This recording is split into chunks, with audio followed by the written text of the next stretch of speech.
गौरी पुत्र गणेश भगवान की जय। जय श्री कृष्णा, राधे राधे।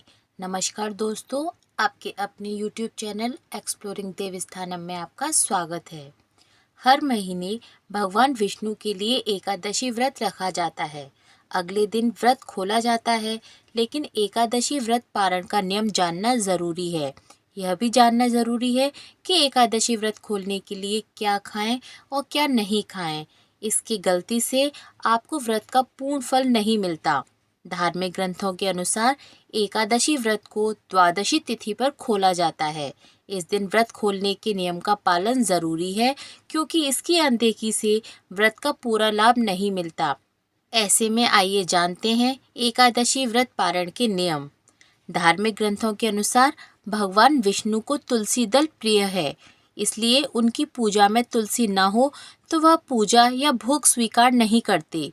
इसलिए भगवान विष्णु के व्रत में तुलसी का प्रयोग बहुत ज़रूरी है। साथ ही एकादशी व्रत के पारण के लिए भी तुलसी पत्र को मुंह में डालकर करना चाहिए। इससे अखंड सौभाग्य, आरोग्य और संतान सुख की प्राप्ति होती है। एकादशी व्रत में चावल खाने पर रोक है, इसलिए एकादशी व्रत का पारण चावल खाकर करने का नियम है।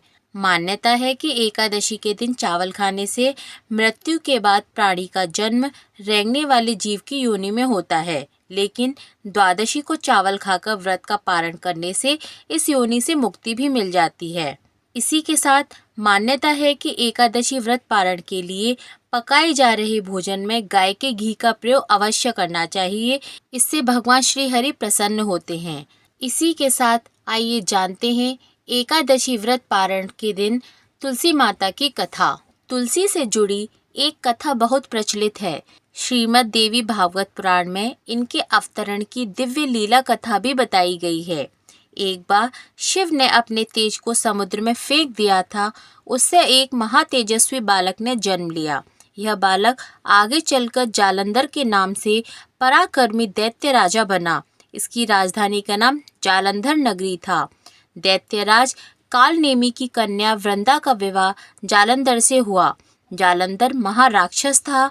अपनी सत्ता के मद में चूर उसने माता लक्ष्मी को पाने की कामना से युद्ध किया, परंतु समुद्र से ही उत्पन्न होने के कारण माता लक्ष्मी ने उसे अपने भाई के रूप में स्वीकार कर लिया। वहां से पराजित होकर वह देवी पार्वती को पाने की लालसा में कैलाश पर्वत पर गया।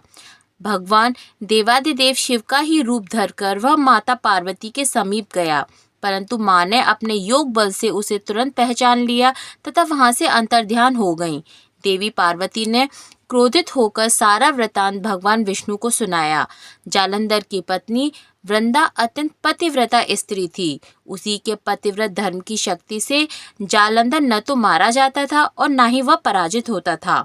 इसीलिए जालंधर का नाश करने के लिए वृंदा के पतिव्रत धर्म को भंग करना बहुत जरूरी था। इसी कारण भगवान विष्णु ऋषि का वेश धारण कर वन में जा पहुँचे, जहाँ वृंदा अकेली भ्रमण कर रही थी। भगवान के साथ दो मायावी राक्षस भी थे, जिन्हें देखकर वृंदा भयभीत हो गई। ऋषि ने वृंदा के सामने पल में दोनों को भस्म कर दिया।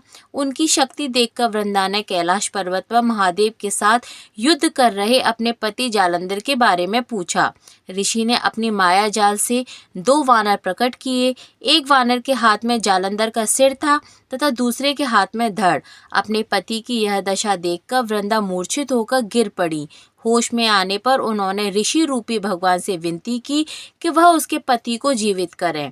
भगवान ने अपनी माया से पुनः जालंधर का सिर धड़ से जोड़ दिया, परंतु स्वयं भी वह उसी शरीर में प्रवेश कर गए। वृंदा को इस छल का जरा सा भी आभास नहीं हुआ। जालंधर बने भगवान के साथ वृंदा पतिव्रता का व्यवहार करने लगी, जिससे उसका सतीत्व भंग हो गया। ऐसा होते ही वृंदा का पति जालंधर युद्ध में हार गया। इसी सारी लीला का जब वृंदा को पता चला तो उसने क्रोधित होकर भगवान विष्णु को शिला होने का श्राप दे दिया तथा स्वयं सती हो गई। जहाँ वृंदा भस्म हुई वहाँ तुलसी का पौधा उगा। भगवान विष्णु ने वृंदा से कहा, हे वृंदा, तुम अपने सतीत्व के कारण मुझे लक्ष्मी से भी अधिक प्रिय हो गई हो। अब तुम तुलसी के रूप में सदा मेरे साथ रहोगी और पूरे विश्व में पूजी जाओगी। जो मनुष्य भी मेरे शालिग्राम रूप के साथ तुलसी का विवाह करेगा उसे इस लोक और परलोक में विपुल यश प्राप्त होगा। जिस घर में तुलसी होती है वहाँ यम के दूत भी असमय नहीं जा सकते। गंगा व नर्मदा के जल में स्नान तथा तुलसी का पूजन बराबर माना जाता है। चाहे मनुष्य कितना भी पापी क्यों न हो, मृत्यु के समय जिसके प्राण मंजरी रहित तुलसी और गंगा जल मुख में रखकर निकल जाते हैं, वह पापों से मुक्त होकर बैकुंठ धाम को प्राप्त होता है। जो मनुष्य तुलसी व आंवलों की छाया में अपने पितरों का श्राद्ध करते हैं, उसके पितर मोक्ष को प्राप्त हो जाते हैं। उसी दैत्य जालंधर की यह भूमि जलंधर नाम से विख्यात है। सती वृंदा का मंदिर मोहल्ला कोट किशनचंद में स्थित है। कहते हैं इस स्थान पर एक प्राचीन गुफा थी जो सीधी हरिद्वार तक जाती थी। सच्चे मन से 40 दिन तक सती वृंदा देवी के मंदिर में पूजा करने से सभी मनोरथ पूर्ण होते हैं और भगवान श्री हरि प्रसन्न होते हैं। बोलिए तुलसी माता की जय, भगवान श्री नारायण की जय।